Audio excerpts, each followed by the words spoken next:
NATO സഖ്യരാജ്യങ്ങളുമായിട്ട് അമേരിക്കയ്ക്ക് ചെറിയൊരു രീതിയിൽ വിള്ളലൊക്കെ വന്നിരിക്കുന്ന സമയത്താണ് നമ്മുടെ ഓട്ടോണമസ് ആയിട്ടുള്ള കാലഭൈരവ് എന്ന് പറയുന്ന ഡ്രോൺ നിർമ്മിക്കുന്നത് നാറ്റോ സഖ്യരാജ്യമായിട്ടുള്ള പോർച്ചുഗലിലാണ്.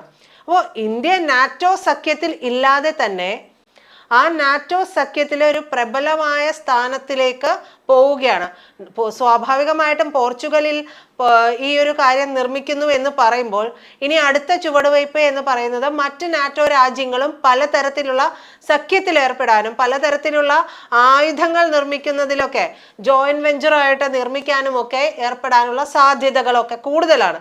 അപ്പോൾ നമ്മുടെ ഏറ്റവും വലിയ സൈനിക സഖ്യത്തിനുള്ളിൽ നാറ്റോ, അതായത് ഇന്ത്യ ഇല്ലാത്ത നാറ്റോ സഖ്യത്തിൽ ലോകത്തിലെ ഏറ്റവും വലിയ സൈനിക സഖ്യത്തിനുള്ളിൽ നമ്മുടെ തദ്ദേശീയമായ സാങ്കേതിക വിദ്യ ഇന്ത്യ എത്തിച്ചിരിക്കുന്നു എന്നുള്ളതാണ്. അത് വെറും ഒരു കയറ്റുമതി കരാറില്ല, ഇന്ത്യയുടെ ഒരു വല്ലാത്ത ഒരു പ്രഖ്യാപനം കൂടിയാണ്. അതായത് ഇന്ത്യയെ തടയാൻ ആർക്കും ആവില്ല, ഇന്ത്യയുടെ കുതിപ്പിനെ തടയാൻ ആർക്കും ആകില്ല എന്നുള്ളതാണ്.